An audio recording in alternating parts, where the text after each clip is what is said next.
estos datos que vayan saliendo porque ya hemos dicho cuál será la lectura. Vamos al lío, vamos a empezar con temas interesantes. El empleo de Europa, tenía por aquí el de Estados Unidos. Aquí está, lo tenía de Reuters. Los datos claves sobre el empleo de Estados Unidos impulsan las esperanzas de un aterrizaje suave de la Reserva Federal. Aquí te lo dejo. Cae la demanda laboral, cae la contratación. Lo hemos visto el dato, te lo he leído. Ha salido publicado peor de lo esperado, menos empleos de los demandados, de los que se esperaba que se demandasen. Esto significa que hay una moderación en el mercado laboral, tal como lo dice Reuters, debilitamiento del mercado laboral. Y claro, se supone que con esta lectura, la interpretación es que, bueno, la propia Reserva Federal ha dicho que estos datos indican que si el mercado laboral se va debilitando es que la inflación se va a ir ajustando. Ahora sí hay confianza. Acordaros que la Reserva Federal decía, cuando salió el 3% hubo un presidente, me parece que fue de Filadelfia, de la Reserva Federal, que dijo, este dato tan bueno de inflación no tenemos por qué dar por hecho que va a ser estable. ¿Por qué? Porque aún así la tasa de paro en Estados Unidos está por debajo del 4%, porque aún así el nivel de non-farm payrolls que van saliendo son lecturas por debajo de menos 200.000 empleos y por lo tanto, si la gente tiene trabajo de sobra, si no hay paro, significa que los salarios empujan al alza. Por debajo del 4% de paro, se supone que no hay fricciones de desempleo y por lo tanto la gente puede elegir dónde trabajar. Y si elige dónde trabajar, elige trabajar donde le paguen más. Esto es un mercado estresado que empuja al alza, esa demanda de empleo empuja al alza el nivel de equilibrio entre oferta y demanda, que es el salario al fin y al cabo, y con un salario empujándose al alza es difícil que la inflación vaya a reducirse. Esto es teoría económica básica que están leyendo los libros, pese a que no saben muy bien de dónde viene la inflación, porque les vino por un lado y dijeron que era transitoria, se la comieron con patatas, ahora suben tipos de interés y cuando el mercado laboral empieza a enfriarse, asumen que la inflación va a desaparecer. Lo asumen porque ya te digo, porque son las reglas básicas de los libros de economía. No sabemos cómo influirá el conflicto de Ucrania durante el invierno en Europa, si la energía volverá a ser un motivo, y probablemente lo sea, de estrés para la economía europea y por lo tanto una ola de inflación para el resto de economías occidentales, que es Estados Unidos y Europa, básicamente. El resto del mundo va a otra frecuencia. Tampoco sabemos si la crisis, la guerra de Ucrania también va a traer problemas de estrés en los mercados de alimentos, porque afecta al grano, va a subir hasta el pan. Claro, si afecta al grano, sube el pan, ¿vale? Y la Conference Board dice, la confianza del consumidor también ha caído en Estados Unidos. Confianza del consumidor. Los datos publicados por el Conference Board dan caída en la confianza del consumidor. Y por lo tanto, con este panorama, con varios datos consecutivos, el de empleo y de confianza del consumidor negativos, el mercado lo celebra y sube. ¿Qué es lo que está ocurriendo hoy, miércoles 30 de agosto? Un mercado que está recuperando los niveles que perdió durante la semana pasada. ¿Te lo crees o no? Quedan datos por publicar, los más importantes. Queda esa tasa de inflación que decíamos, queda esa tasa de empleo, queda la tasa de crecimiento de Estados Unidos trimestral. Todo esto son datos de calibre, altísimo calibre, ¿vale? De peso altísimo que van a, sin duda alguna, a modificar las tendencias del mercado las próximas horas. Así que estate muy atento a eso. También te traigo más datos en cuanto a Europa. Lo primero, los bancos europeos. Tenemos por aquí la agencia Standard & Poor's advertía de la caída de depósitos en los bancos europeos. En concreto, el que más ha caído es el de España, con un 9% en los últimos 12 meses en sus depósitos, cosa que es normal y cosa que, por cierto, traduje con datos macro en la publicación que hice ayer mismo, o esta noche, no me acuerdo cuándo la he publicado, sobre los dividendos en Europa y sobre cómo influyen el diferencial entre rendimientos de los bonos y los dividendos en Europa de las compañías. Lo tengo por aquí, te lo voy a traer.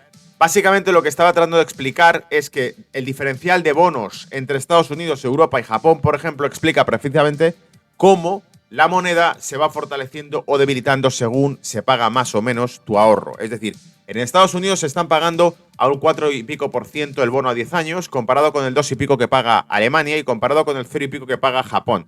¿Dónde va a ir el dinero, el excedente de liquidez? Probablemente, amigos, evidentemente se va a ir a Estados Unidos con esos diferenciales. Está aquí, ¿vale? Donde os mostraba realmente el flujo de divisa comparado con el diferencial de bono, ¿vale? Para los más técnicos, los que os guste más esta parte, aquí la tenéis. Los diferenciales, pues publiqué por aquí. A medida que el bono de Estados Unidos repunta a niveles de 2022, su diferencial con el resto de economías se incrementa y por lo tanto hace que el dólar vuelva a sobrepasar al resto de monedas disparando el DXY.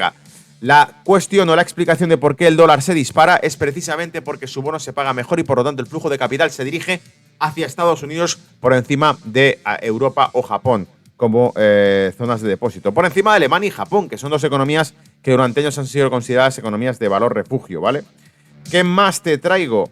Los dividendos de Europa, que también he publicado al respecto, datos más técnicos, que ahora te los saco. Vamos a leer primero la noticia. ¿Dónde estás? Excelente segundo trimestre en Europa, encaminando los pagos de dividendos globales hacia un récord del año.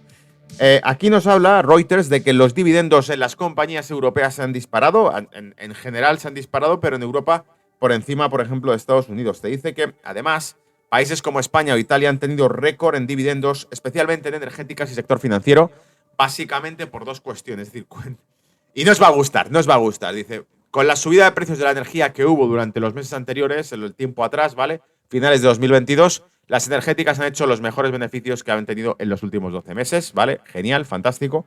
Pero además te dice que también el sector financiero por la subida de tipos. Es decir, que los bancos y las energéticas están haciendo caja porque estamos hasta el cuello con la factura de la luz y con el Euribor, ¿vale? Los bancos y las energéticas están haciendo caja porque estás hasta el cuello de el Euribor y la luz. Claro, aquí en principio debería ser, no hay diferencia en los márgenes de beneficio si el precio que se pone de mercado es justo. ¿Por qué no hay diferencia? Porque sube el precio de la energía por esta crisis, por la guerra, por la escasez, por la falta de recursos energéticos de Europa alternativos al gas de Rusia que le volaron, esas tuberías europeas que volaron sus enemigos, ¿vale? Que por cierto, habéis visto, Tucker Carlson ha publicado un vídeo. Bueno, no ha publicado un vídeo.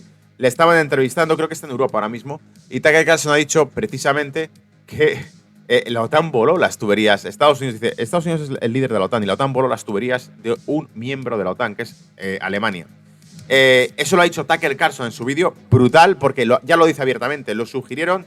Ya sabéis que hubo un premio Pulitzer en Estados Unidos que publicó un informe diciendo, premio Pulitzer, un periodista experto en temas bélicos, publicó un informe diciendo que efectivamente habrían sido unas maniobras militares hechas por la OTAN, las que habían facilitado a Estados Unidos la colocación de explosivos en junio, que después, un mes y pico después, volaría el Nord Stream 2, las infraestructuras alemanas construidas por Alemania y por Rusia. Te lo recuerdo, aquí hablamos de aquello en su momento. Mucho capital invertido, no solamente por parte de Gazprom, la primera compañía gasística rusa, sino también por parte de Shell y otras petroleras europeas. Y Estados Unidos llegó y lo voló en pedazos, ¿vale? Y eso lo ha dicho Tucker Carlson. Entonces, ¿por qué viene todo esto? Esa crisis provocada de energía es la que dirías, bueno, en principio los márgenes de beneficio de las energéticas no deberían de subir si el precio que pusiesen al mercado fuese justo. A menos que, en pretexto de que hay una crisis energética, te suban un 20 o un 30% más su cota, su margen de beneficio sobre el precio base de mercado. Algo parecido a lo que estarían haciendo los bancos. Si las tasas referenciales de interés van subiendo, el banco te lo coloca un poquito por encima. Total, la prensa está hablando de que suben los tipos de interés. ¿Por qué no te lo voy a subir yo más allá de lo que me apetezca? Por cierto, no estás viendo la pantalla, te lo pongo aquí, ¿vale? ¿Y qué más? Esto con respecto a la noticia del excelente segundo trimestre de Europa encaminado a pagos de dividendos globales hacia nuevo récord en Europa. Por aumento de ingreso bancario, por aumento también de ingresos de las energéticas.